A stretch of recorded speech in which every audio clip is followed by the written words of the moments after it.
Down, down. Down, down.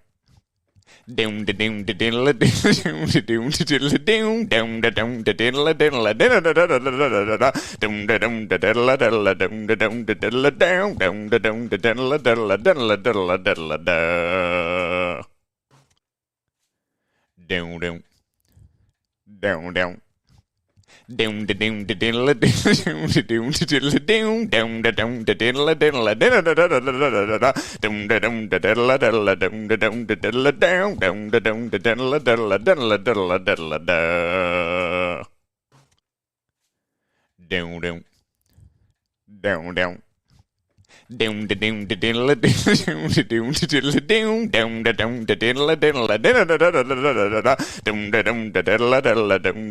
diddle diddle down the down the diddle down down the down the diddle diddle diddle diddle diddle down down down down. Down the down the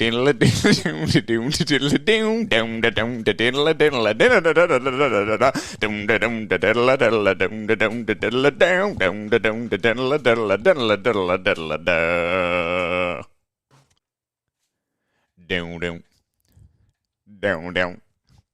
Down the down the diddle down the down the diddle down down the down the diddle diddle down the down the diddle diddle down the down the diddle down down the down the diddle diddle diddle diddle diddle down down down down. Down the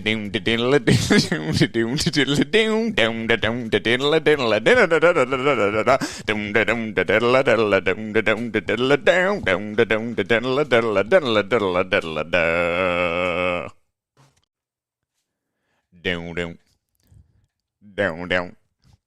Down the down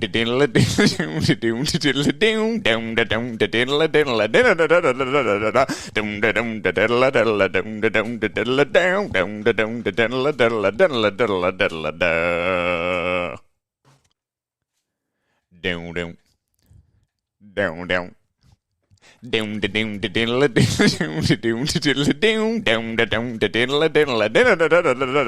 Down the down the diddle down the down the diddle down down the down the diddle diddle down the down the diddle diddle down the down the diddle down down the down the diddle diddle diddle diddle diddle down down down down. Down the down the diddle down the down the diddle down down the down the diddle diddle down the down the diddle diddle down the down the diddle down down the down the diddle diddle diddle diddle diddle. G'day and welcome to the Ball Boys AFL Fantasy Podcast. Today we are previewing a massive round of AFL Fantasy. There's lots to discuss. The game last night. What the hell do we do with Harry Sheezel? And of course, going through the big boys. Let's go! Hodges done it from nowhere.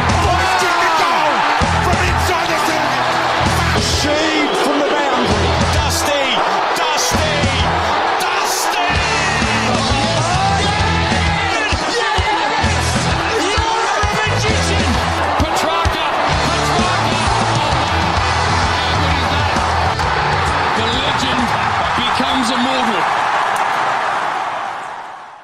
G'day and welcome to the Ball Boys AFL Fantasy Podcast. I'm your host, Mitch Casey, and I do care about disposals, and I am joined, as always, by my good friend, co-host of the show, Luke Rogerson. How are you, mate? I'm good. I care about disposals as well, which was worrying to see your Premier backman come out and say that he is off them at the moment. Yeah, well, we're going to get into that a lot today.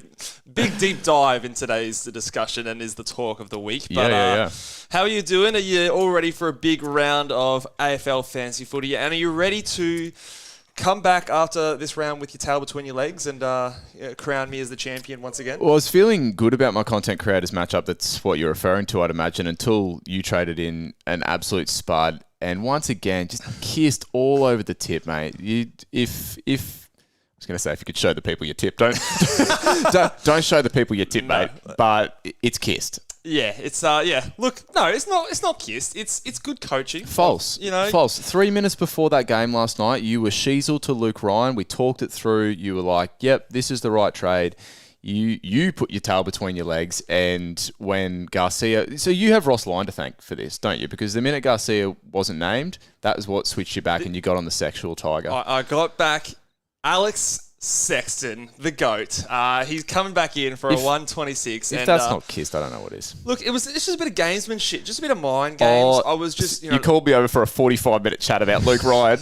and then a few minutes before the game started, I said, "Stuff it. I'm gonna pussy out. I'm gonna keep Sheasel, and I'm going Sexton. He's in, and oh my god, we're all sweet now. So it worked well. It'd be a good comeback from me if I can pip you. So we'll have to see how the weekend folds out. Well, let's start by talking about the game last night. Yeah, we've obviously referred to the big trade-in for myself and maybe a few others out there, but Alex Sexton, he goes bang. His went pistol bang fires in the moist run up there. The moist meter was off the charts. Moist meter was up. Sex pistol was firing. It was all happening. And Noah Anderson was another guy that got it done too. Yeah, so, I mean, you're pretty happy if you have those guys in your teams. I'm going to preempt next week's question, but are we trading in Sexton next week if you didn't get him already? The head's about to wobble off your neck. Look, I mean... I think we're starting to get to a little bit of a point. I think a few teams will be getting to a point where the backline's starting to look semi-complete.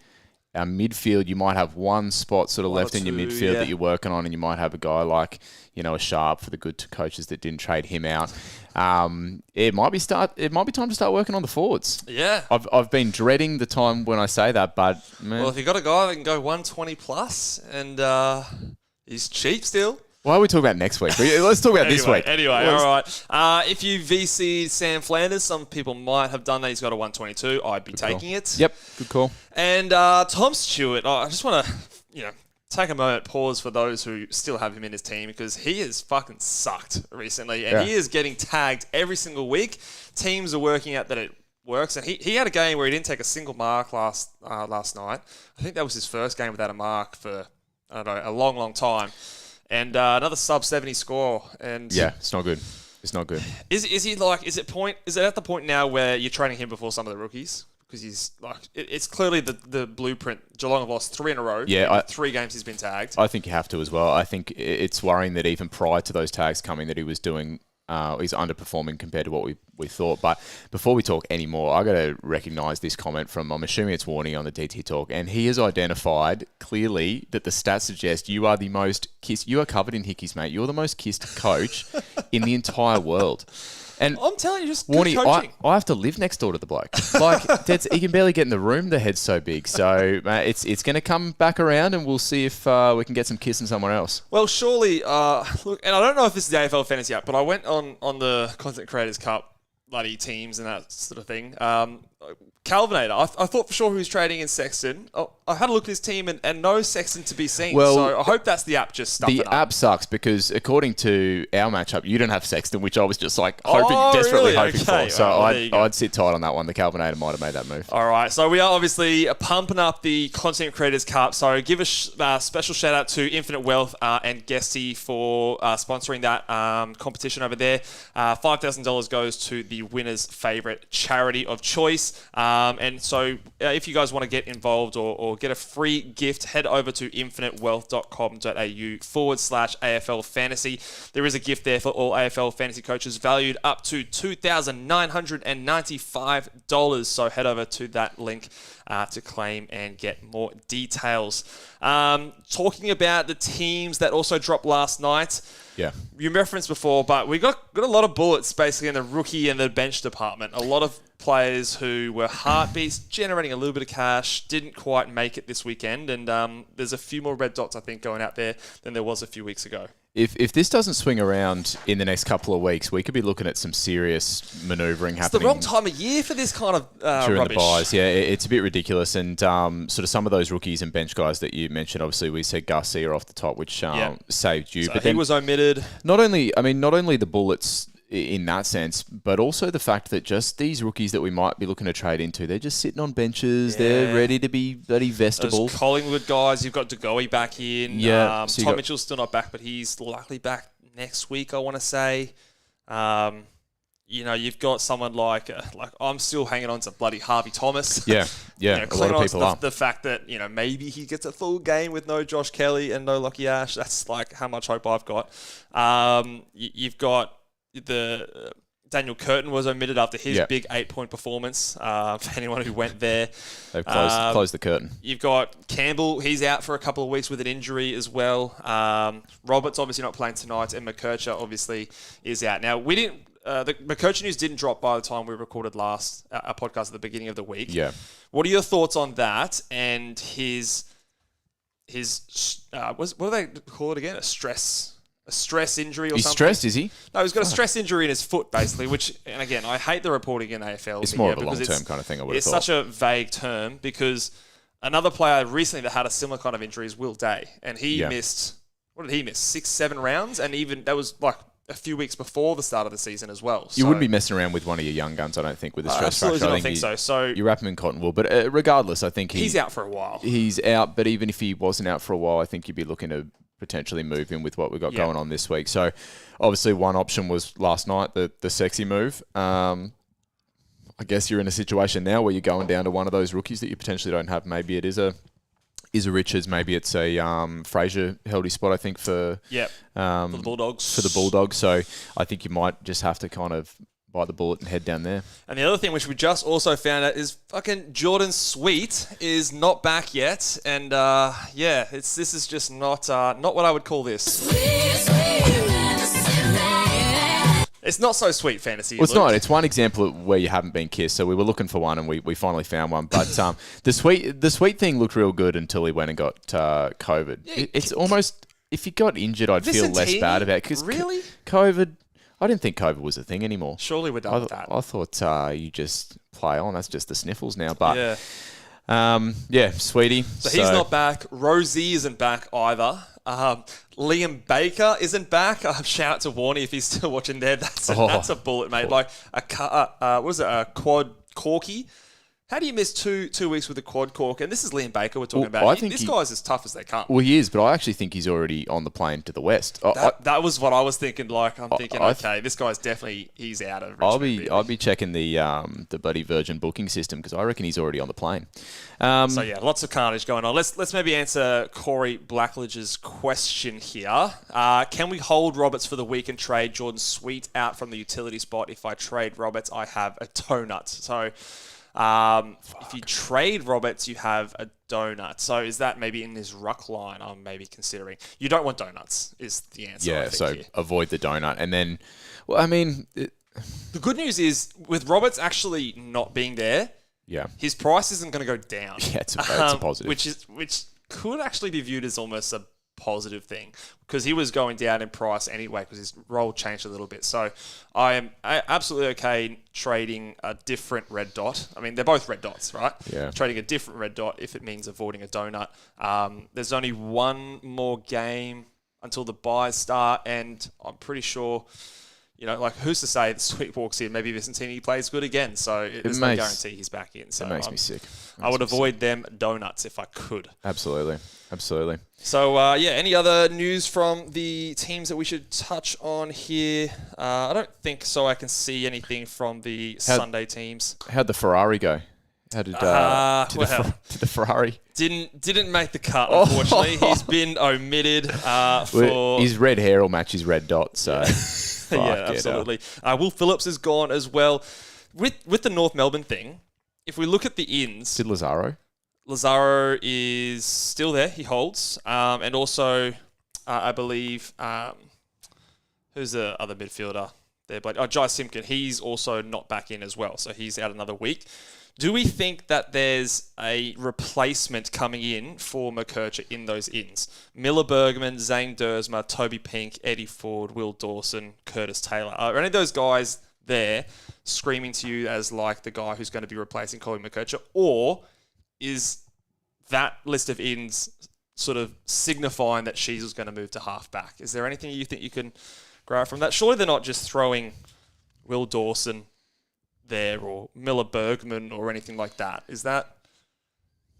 Are any of them midfielders replacing Phillips, which would then send Sheasel back as well? Like, is there that scenario there rather than thinking about them? They look like they've Mokotjo? got one fewer midfielder in there with Will Phillips omitted.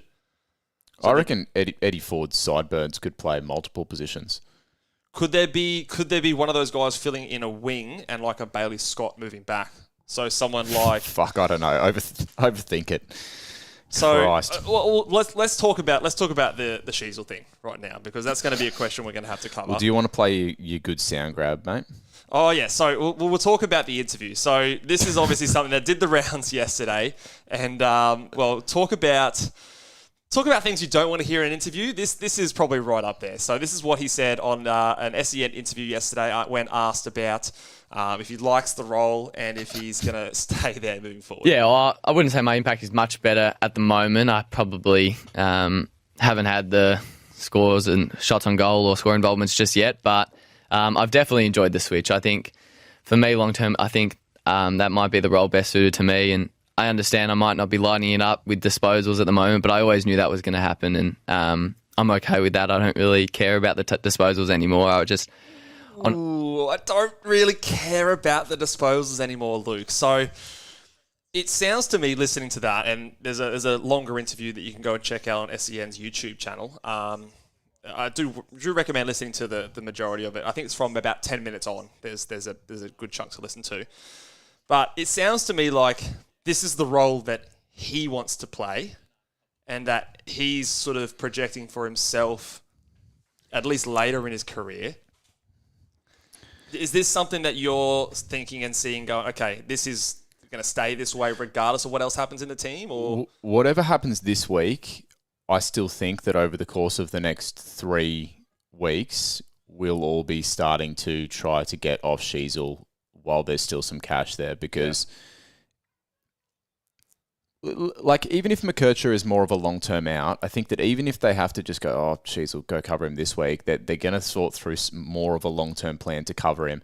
And I think they want Sheasel in that new role. So, look, I still don't mind the option of cashing out on him this week. And we'll talk about it a little bit later. Yeah, absolutely. I agree with you. I think maybe these next couple of rounds up to their bye, this is my hope. Like, fingers crossed that he moves back, because I'm forced into holding him now. So fingers crossed he moves back for me and the other people who...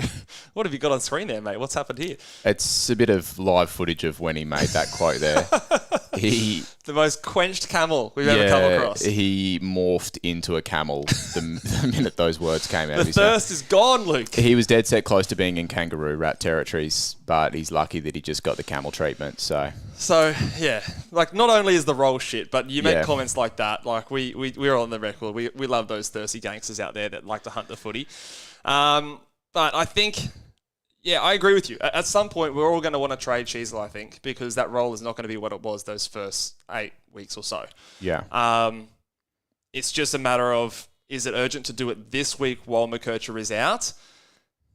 And I made a tweet the other day that the reason you're trading Sheasel is not necessarily because of the fact he's going to lose cash, but it's the fact that you're going to improve your scoring and you're going to find someone who's a better scorer. Plus, it facilitates the move of upgrading a Roberts or something like that. So I still think it's a really strong move. And even if he goes into halfback, he's got Essendon, who he could potentially get a tag from. Could be some attention. And then he's got Port Adelaide, and then a round 12 bye. So even in the best case scenario, there's still some flags and negatives with it. So I still am on the board of, if you can, trading him, I think, is a good positive move. Okay, we do want to answer some people's questions at the end, so let's just quickly talk about some of these downgrade targets that we have, and then we'll talk upgrade targets. So obviously Richards from Collingwood put out a decent score last week and fits the bill. Yep. I think that the general flags are what everyone's identified through the week, which is that DeGoey comes back this week. You know, they get potentially Mitchell back in the next couple of weeks, and just what does that role look like? Is he vestable? So like with any of these rookies, you're trading into them at this stage, just crossing your fingers that they can get you through to their bye. So take that with what you will, I suppose. Yeah, so I think the top 2 downgrade targets are the 2 Collingwood boys. I just think they're both the mature age. I think Richards is 24, Sullivan's 26. So, mature bodies, and hopefully they can stay in the side. And they've changed a few things around in their team as well, I think, almost in a way to help them stay in there. Number 3, I think, is it Joel Fraser Crane. Crane. I'm just guessing. I think he's a good shout for the Bulldogs. So he's someone that, I think the Bulldogs like to play their young guys for a little while. And then at number 4, I've got Bruce Revel in there. Rookies with the round 12 bye, I'm less excited about because, you've got 2 weeks of cash then before he sits on the bench. And at this stage of the year, I am trying to get those rookies that are a bit later in the buys to help us through. So those, I think, are the downgrade targets. If you're looking all the way down, if you weren't smart like me and got Alex Sexton in last night. The arrogance. No, my goodness. I definitely didn't back the move until after the game. Talking upgrade targets. Let's throw them over on the screen here. Number 1, and I think it is the most popular move of the week, it is Clayton Oliver. Yep. I don't think there's too much to talk about here. If you're not going him, you either got him last week, or I think you're being just a little bit cute, a little bit of a contrarian if you're not wanting to go there. It's Clayton fucking Oliver at 725,000. Yeah, it's cheap, and I am falling in Against behind the the Eagles. vanilla nature of it as well. I assume that it'll be what a lot of people do this week, and I'm just kind of happy to lock that one away as well. I think that one's fine. I've still got Bont, who was my, I think top 2 target last week. Not as strong of a matchup this week, but I still think he is basically at the bottom of his price point and could be set for a big second half of the year. Tom Green at number 3. He's someone that could be done with that trade of the Sheasel down to him. I think I'm there. You think you're there? Well, I think I'm there. You think you're there over my number 4? Tom Green versus a Luke Ryan? The issue I could see, so I've got Tom Green at number 3, but Tom Green doesn't have as good of a matchup this week. So I think the instant reward is maybe with Luke Ryan. But if I was to pit them together against each other for the rest of the season, I think Green gets Luke Ryan. The other thing is you've got a round 13 buy on Luke Ryan, and his break-even is lower. So Tom Green's going to be basically at least the same price next week. Yeah.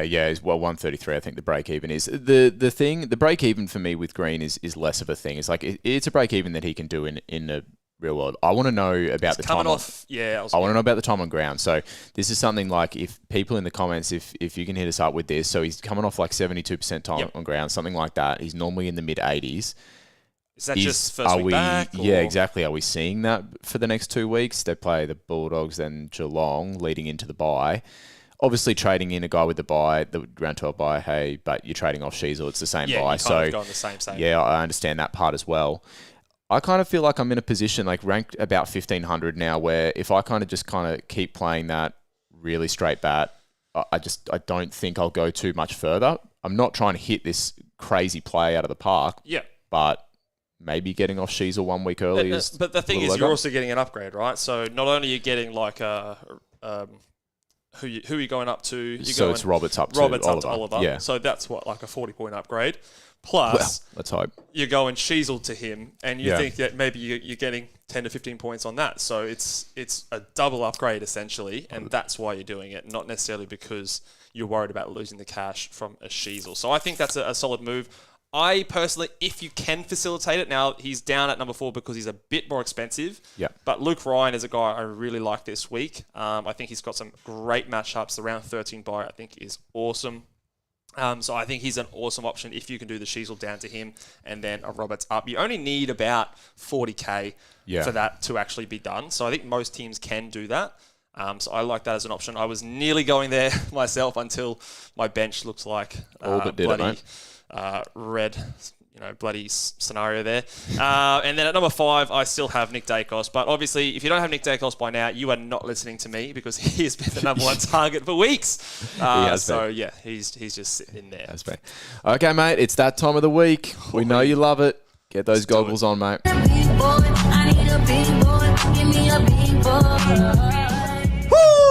Let's talk some big boys. There he is. There he is. Number 1 is the big llama himself, Tim English. He is coming up against the easiest matchup for rucks. Llama, not to be confused with a camel. No, he is still get thirsty. Those two confused. A very thirsty animal. So he is definitely someone who is going to rack up this weekend against the GWS Giants. He went 150, I think, twice against them last year, and currently GWS are the easiest matchups for ruckman, giving on average plus 20 points to ruckmans this season. Right. So That's 130 plus territory at big. minimum. He's got a good run of form, and I think he is going to be big. Number 2, it's another big matchup, easy matchup for Josh Dunkley. Some are saying bloodbath. I am one of those some people because Richmond are a bunch of cones right now. Yeah. And look, we're a bunch of cones that haven't figured out how to chip the ball around. We don't tag. So it's just the easiest set of points, fantasy points, just going around there. That's why Richmond's still my favourite team. Yeah, easy Because it's easy good for my points. fantasy team, mate. And yeah. Academic Bowl in the comments reckons Green scored 170 last time he played the Dogs. I'm in. Oh, okay. Let's there you go. Coming off the injury last time as well, actually. Let's just do it. You watch now. I won't do it. But Number 3, I've got Max Gawn, who plays the last game of the round. A lot of people will be rolling into him against the Eagles. I think that's a really, really solid game for him. So I like that as a sort of a fallback. Zach Merritt against the North Melbourne Kangaroos. They haven't been giving up as many points, but I think it's still really, really positive for a player like Zach Merritt, who I think went 150 against them last year. And at number 5, I have Luke Ryan against the St Kilda Saints. I think this is definitely a very strong VC option. He has the ability to go 160 plus in matchups like this. I'm pretty sure he did it last year, round 1 of the season. Teams have showed that they're very happy to tag other halfbacks instead of him against them in a Jordan Clark. And this has the potential to be a huge score, so he finishes in my top 5. A couple players through 6 through 10. I've got Marshall in there. The matchup against Freo, now there is no Sean Darcy, but they still have been a tougher matchup. But for a guy who can go 160, he's there. Yep. At 7, I've got Dane Zorko. He had feature higher at times on this list, but the flag is that if they're killing Richmond by so much that they give him a little bit of a rest is something maybe to be concerned about. But at the same time, it could be 150 Luke Ryan sort of territory. It could be. So a good VC option again. Jordan Dawson is probably going to be my VC going into this round. He had a 170 against Collingwood at the MCG last year. Now, they've been a neutral matchup to this point so far, and Jordan Dawson has been... His role's been a little bit all over the place. Still has a ceiling. But he still has a ceiling, and he's VC. still a fucking gun. And then, I didn't tweet this out, probably should have, but Noah Anderson was my number 9. Evidently, probably should have been higher, but he was a good option, so if you had that, take that. And at number 10, to round out the top 10, I have Zachy Butters against Hawthorn. Now, he didn't get tags last week. They went to Horn Francis. So I'm hoping that happens again. If they do put some attention to anyone, it is the same thing. Against Hawthorn, he could be huge. He could also cop some attention. That's why he's down a little bit lower on the board. Okay. Some other players that I also like, Nick Martin, Nick Dacos. I like Sam Flanders last night. They're probably the other ones. So a couple of defenders in there, Nick Martin and Dacos, if you want to have a VC punt. But I think they're more VC options than captaincy. Yeah, Nick Martin, the Calvinator was big on Nick Martin last night. He's got some good form. A couple of 110 scores in his last few. I just don't know if the matchup is as friendly for halfbackers as it is for midfielders against North. He's a pretty thirsty operator. But he is a thirsty operator and definitely can pop a ceiling score. So wouldn't talk anyone out of it, would you? Solid VC score, VC option there for me. But there are a lot of good options, I think, this week. Yeah, I think there are too. Yeah, no, I think that's fair call. You want to play your song again, mate? Let's do it. I can't play it. I thought you got to press your button, mate. Okay. Where's me bloody big boys? Now this has gone too long now. Big boy, I need a big boy. Give me a big boy. Okay, let's get a little bit less spicy.